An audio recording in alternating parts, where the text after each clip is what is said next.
Hello and welcome to another episode of Beats with Boxcarbetts. Today, we're finally going to get into repairs.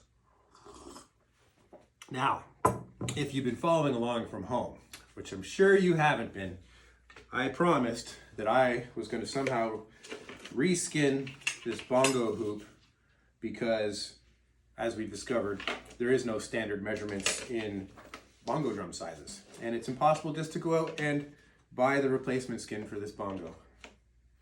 I'm not dealing with that. Today, I was trying to do a little practicing with the juice harp and my cajon at the same time, because my, of course, dream, aside from being able to play these in the, of course, world famous Incredible Stimulator band based out of Cambridge, Ontario, available now on Spotify. We've got 2 albums out. I'm sure I don't have to say it because you guys are all listening already. But anyway, one day I'd like to be able to play on a street corner, and thought that my homemade cajon here, which using my Meinl remote drive pedal, frees up some hands to use the cajon in such a fashion where I could play along with the juice harp.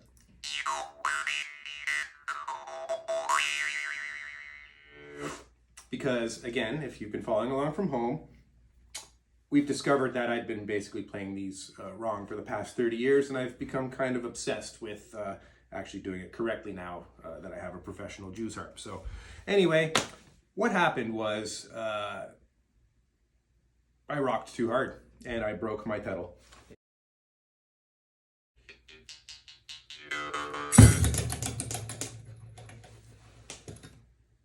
Fuck. Right here, as you can see, the drive cable is no longer under any sort of tension, and it is not operating the pedal. Let's go in for a little bit more of a detailed assessment. Okay, let's have a look-see. Now we can see that the cable seems to have either snapped somewhere. I don't really see where it doesn't look like it's come off of that. Oh, must have come. Okay, yes. It's, sorry, yeah. It's, looks like it's snapped from inside there. So I'm gonna have to probably swage a new end on this cable. I'll have to disassemble that and make sure that, yeah, you can see that you've got the ferrule on the end there. That's kind of locking it in place on that mandrel kind of piece thing.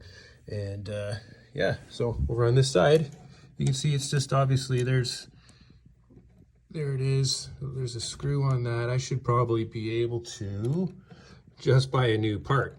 But we're not going to do that because what I have from work is a swaging tool that I should be able to repair this. And if I can't, I'll just expense a brand new cable myself and remake it, because everything is just that much more fun when it's DIY, I guess. All right, I'm gonna get in here like a professional and start taking it apart so that I can make my repair. Now,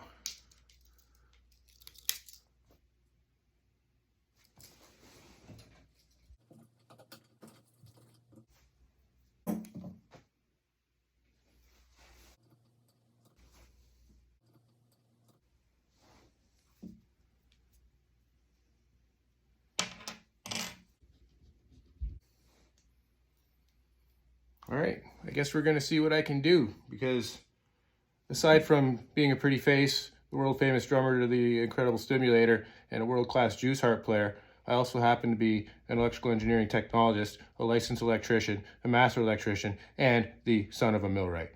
So I think I can figure this out. I'm also cheap. Okay, I think this is gonna be easier than I thought. I took this little lock nut thing off the end of the cable, off the end of the broken piece, which was this little bit here.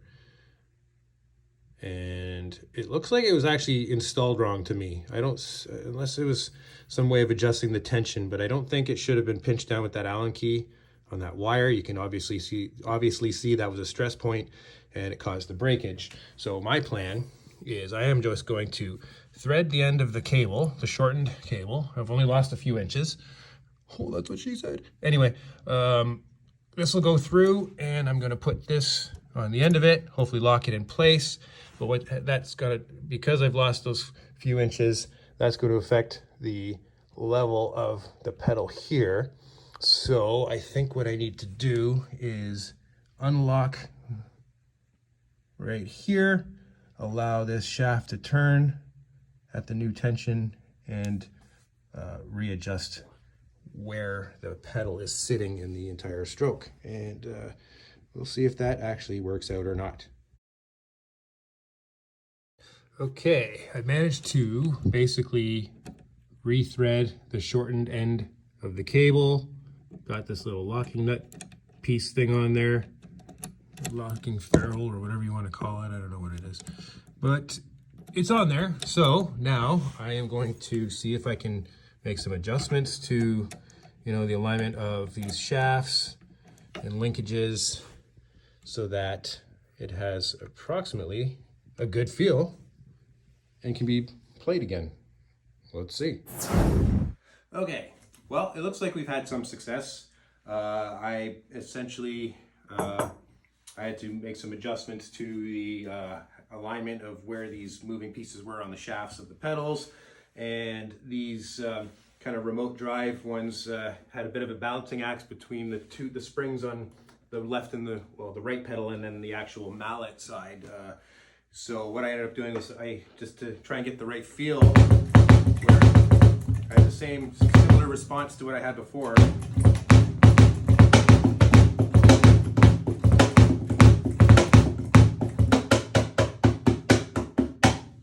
Anyway, so I had to no tension on that spring, just a kind of moderate high tension on this spring, and that seems to be kind of where I want it. I had to make some adjustments so the rotation is proper and the end of the stroke is actually hitting the front of the cajon and that sort of thing. So anyway.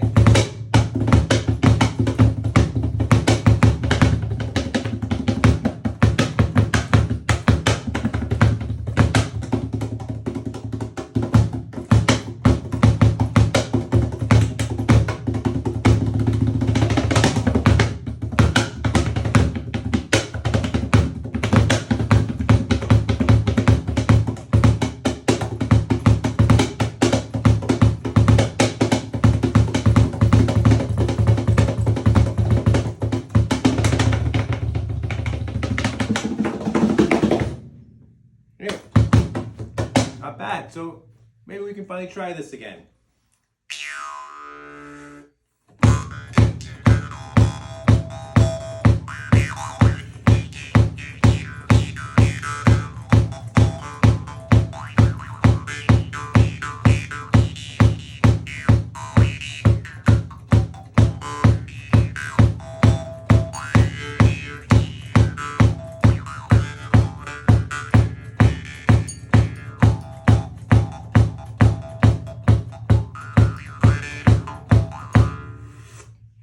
Not bad.